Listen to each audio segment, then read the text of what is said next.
રાજકોટમાં પોલીસ કર્મીની હત્યા કરનારનું રીકન્સ્ટ્રક્શન, આરોપીઓને સાથે રાખીને રીકન્સ્ટ્રક્શન કરાયું। સાક્ષી પર પણ જીવલેણ હુમલો કરવામાં આવ્યો હતો। હુમલાના સીસીટીવી ફૂટેજ પણ સામે આવ્યા। રાજા જાડેજાએ સાગરીતો સાથે મળીને આ હુમલો કર્યો। મહત્વનું છે કે બેફામ રીતે બાઇક ચલાવતા પોલીસ કર્મીએ રોક્યા હતા, ત્યારે બાઇકની ચાવી પોલીસ કોન્સ્ટેબલે લઈ લેતા આરોપીઓએ છરી વડે હુમલો કરી દીધો। આ ઈજા થતા હોસ્પિટલમાં કોન્સ્ટેબલને દાખલ કરવામાં આવ્યા હતા। કોન્સ્ટેબલ ત્યાંથી ભાગવા ગયા ત્યારે તમામ આરોપી તેમની પાછળ દોડી તેમને પછાડી દીધા અને છરીના બીજા 2 ઘા માર્યા। બીજા 4 આરોપીઓએ ઢીકાપાટુનો માર મારી કોન્સ્ટેબલનું મોત નિપજાવ્યું।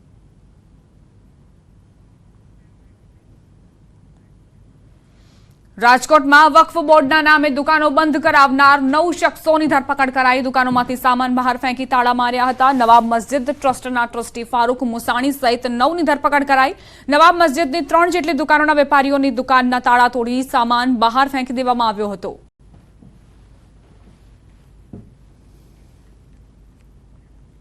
ઓડિશામાં ગેંગરેપ બાદ હત્યા કેસમાં સુરત પોલીસની મદદથી ગુનાનો ભેદ ઉકેલાયો। ગુજરાત તથા ઓડિશા પોલીસના કોર્ડિનેશનના આધારે અતિ ગંભીર ગેંગરેપના બ્લાઇન્ડ કેસને ડિટેક્ટ કરવામાં સફળતા મળી છે, અને તે પણ એક ટેલરની ચિઠ્ઠીના કારણે। સમગ્ર બનાવની વાત કરીએ તો ઓડિશાના ભુવનેશ્વર કટક વિસ્તારમાં કથજોડી નદીના કિનારા પાસેથી મૃત હાલતમાં અજાણી મહિલાનો મૃતદેહ મળી આવ્યો હતો, જે મૃતદેહ પરના નિશાનના આધારે મહિલા સાથે ગેંગરેપ કરી હત્યા કરી હોવાનું બહાર આવ્યું, જે આધારે પોલીસ દ્વારા ગુનો દાખલ કરી આ મામલે તપાસ શરૂ કરાઈ। મહિલાના હાથ ઉપરના ટેટુના આધારે પણ તપાસ કરાતા કોઈ સફળતા નહોતી મળી। આ દરમિયાન પોલીસને ઘટના સ્થળેથી લોહીના નિશાનવાળું એક પેન્ટ મળી આવ્યું, જેના પર ટેલરની દુકાનનું નામ તથા ગુજરાતી ભાષામાં પેન્ટના મેજરમેન્ટના આંકડા લખેલ કાપલી મળી હતી, જેના આધારે ઓડિશા પોલીસ સુરત પહોંચી અને સ્થાનિક પોલીસની મદદથી ટેલરની દુકાન શોધી તેના સીસીટીવીની તપાસ કરી હતી, જેમાં કપડાં સીવડાવનારની ઓળખ કરી પોલીસે 3 આરોપીને ઝડપી પાડ્યા, જેની પૂછપરછમાં ગેંગરેપ બાદ પેન્ટ ત્યાં ફેંકી દીધા હોવાનું સામે આવ્યું। આરોપીઓ મૂળ ઓડિશાના હોવાનો ખુલાસો થયો છે। આ રીતે 2 રાજ્યોની પોલીસ વચ્ચેના સમન્વયનું એક ઉત્કર્ષ ઉદાહરણ જોવા મળ્યું।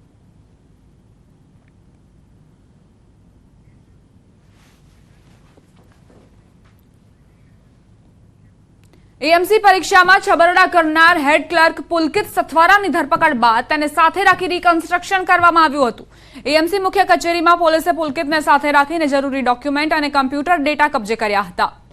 એએમસીની સેન્ટ્રલ ઓફિસમાં કમ્પ્યુટરમાં પરિણામમાં છેડછાડ કરાઈ હતી, જેના આધારે 3 વ્યક્તિઓને એએમસીમાં ટેકનિકલ સુપરવાઇઝરની નોકરી મળી હતી। આ મામલે કારંજ પોલીસ મથકમાં ફરિયાદ નોંધાઈ છે। સમગ્ર મામલે ખાતાકીય તપાસમાં જાણવા મળ્યું કે 3 વિદ્યાર્થીઓના માર્ક્સમાં ચેડા કરવામાં આવ્યા હતા। હાલ સમગ્ર મામલે પોલીસ વિવિધ એંગલથી તપાસ કરી રહી છે। આગળની તપાસમાં ચોંકાવનારા ખુલાસા થાય તેવી પૂરેપૂરી શક્યતા છે। 3 કેન્ડિડેટ્સ ને જે એમના માર્ક્સમાં ચેડા થયેલા છે, એ જે એનો મેઇન હેડ ક્લાર્ક છે પુલકિત કરીને, એ પુલકિતના લોગિનથી જ આ થયેલું હોય। પ્રાઇમા ફેસી જે શરૂઆત છે એમાં આપણે આ પુલકિતને અત્યારે અરેસ્ટ કરેલ છે અને આગળની તપાસ હાલ ચાલી રહી છે। જંત્રી અંગે બોલ્યા મુખ્યમંત્રી ભૂપેન્દ્ર પટેલ। જંત્રી મામલે કોઈ ચિંતા ન કરતા, રજૂઆત કરો, સારી રીતે આપણે આગળ વધીશું। ડેવલપર તરીકે જવાબદારી સારી રીતે નિભાવો છો તો અમે સરકાર તરીકે પડખે છીએ। અફોર્ડેબલ હાઉસિંગ બિલ્ડરો ભૂલી ગયા છે।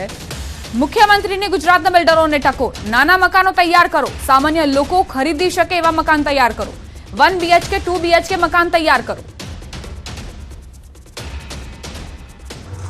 અહીંયાથી બધાએ થોડું રિલેક્સ કરી દીધું છે, અને હું થોડું વધારે રિલેક્સ કરી દઉં કે કોઈ ચિંતા ના કરશો।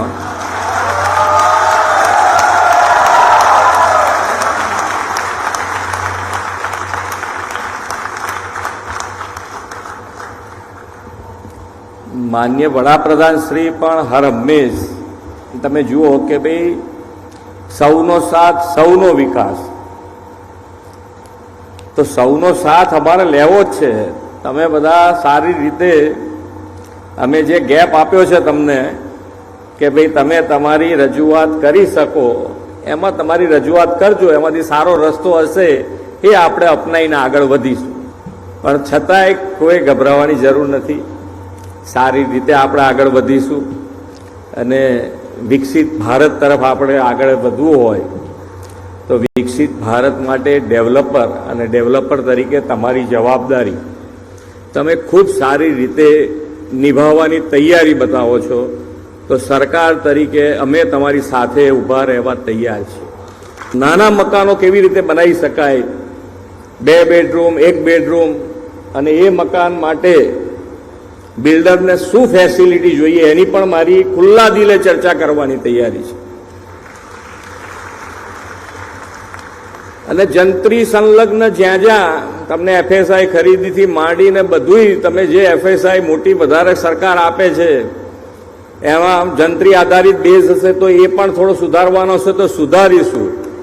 પણ તમારે તૈયારી બતાવવી પડે કે અમે આવા નાના મકાનો પણ બનાવીશું અને છેક નીચે સુધી FSIનો ફાયદો કે FSI ખરીદીનો ફાયદો છેક નીચે સુધી નાનામાં નાના માણસ સુધી તમારા તરફથી પહોંચવો જોઈએ. એની વ્યવસ્થા ઊભી કરવા માટે સાથે મળીને હવે ચર્ચા કરવી જોઈએ. અને તમને પણ પ્રોત્સાહિત કરવાની અમારી તૈયારી છે કે તમને નાના મકાન બનાવવાનું પ્રોત્સાહન મળે, કારણ કે જમીન એટલી મોંઘી તમે કરતા જાઓ છો કે એમાં તમને જ પછી એમ થાય કે હવે આમાં તો કેવી રીતે અમારે પેલું બનાવવું. તો એના માટે થોડાક નીતિ નિયમો ચેન્જ કરીએ કે જેથી કરીને તમને પણ પ્રોત્સાહિત કરી શકાય અમારાથી, તમે એ બનાવવા માટે પ્રેરાવ. ક્રેડાઈ ગુજરાતનું શિક્ષણ ક્ષેત્રે મોટું મિશન. ગુજરાતની શાળાઓના કાયાકલ્પનો નિર્ણય લેવાયો. મિશન કાયાકલ્પ અંતર્ગત અપગ્રેડ કરાશે શાળાઓને. અમદાવાદ, ગાંધીનગર જિલ્લાની 51 શાળાઓને અપગ્રેડ કરવામાં આવશે. 25,000થી વધારે વિદ્યાર્થીઓને તેનો લાભ મળશે. મુખ્યમંત્રી ભૂપેન્દ્ર પટેલે નવનિર્માણ શાળાઓનું વર્ચ્યુઅલ ઉદ્ઘાટન કર્યું.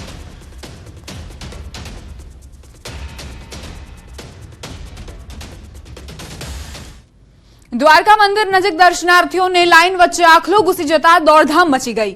દ્વારકા મંદિરની નજીક છેલ્લા કેટલાય સમયથી રખડતા પશુઓનો ત્રાસ વધી રહ્યો છે. દર્શન માટે લાઇનમાં ઉભેલા ભક્તો વચ્ચે આખલો ઘૂસી જતા દોડધામ મચી ગઈ. રખડતા પશુઓ સામે કાર્યવાહી ન થતા યાત્રીઓમાં પણ રોષ જોવા મળી રહ્યો છે. તો કઈ રીતે દ્વારકામાં આ રખડતા ઢોરે આતંક મચાવ્યો છે તેના વિડીયો પણ સામે આવ્યા. ભીડ હતી, ભક્તોનો ધસારો વધુ પ્રમાણમાં હતો અને તે વચ્ચે આખલો ઘૂસી જતા જ અફરાતફરીનો માહોલ સર્જાયો. વારંવાર આવા વિડીયો સામે આવતા હોય છે, તેમ છતાં પણ પ્રશાસન નિંદ્રાધીન છે. કોઈ જ કાર્યવાહી નથી થતી, જેના કારણે લોકોને ભોગ બનવું પડે છે. વ્યસન મુક્તિને લઈ અનોખી પહેલ સામે આવી, જે સમગ્ર દેશ માટે પ્રેરણારૂપ સાબિત થઈ શકે છે.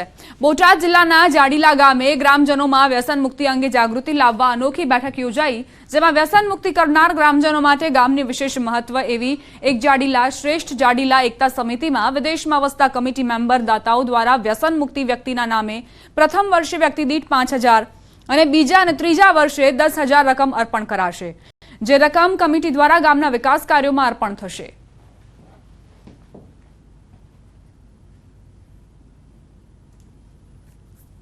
વ્યસન મુક્ત એક વ્યક્તિ જો વ્યસન મુક્ત કરશે તો એ પર્સનલી એને તો ફાયદો થવાનો જ છે, એને હેલ્થનો થવાનો છે, પૈસાનો પણ થવાનો છે. અને મને ખ્યાલ છે કે લેડીઝ એના ઘરે હશે, જો વાઇફ હશે, છોકરાઓ હશે તો એને પણ આનંદ મળવાનો છે. એ સિવાયના તળજીભાઈ સુતરિયા જે છે USA, એક વ્યક્તિ દીઠ 5,000 રૂપિયા આ વર્ષે જાળીલાને ધર્માદો કરશે. એ વ્યક્તિના નામનું જેને વ્યસન મુક્ત કરી છે એના આ દિવાળીએ. અને એ જ વ્યક્તિ આવનારા વર્ષની અંદર 2026ની અંદર જો વ્યસન મુક્ત હશે તો મારાથી મોટા વલ્લભભાઈ ઈશ્વરભાઈ સુતરિયા એ 10,000 રૂપિયા જાળેલાને આપશે. વ્યસનથી ફાયદો એ હતો, એક તો પોતાના જે કઈ ખર્ચા હોય એ એના ઘરમાં રહેશે, અને પ્લસ જે લોકો વ્યસન બંધ કરશે એ લોકોને પહેલા વર્ષ માટે 5,000 રૂપિયા વ્યક્તિ દીઠ આપશે, અને આગળના વર્ષે 10,000 રૂપિયા, અને આગળના વર્ષે 10,000 રૂપિયા. એ અમારા ગામની એક કમિટી છે હાલમાં અમેરિકામાં, એ લોકો ત્યાંથી વ્યક્તિ દીઠ પૈસા આપશે અને બધા પૈસા અહીંયા આપણા ગામના કોઈ બી સારા કાર્યમાં વાપરવાના.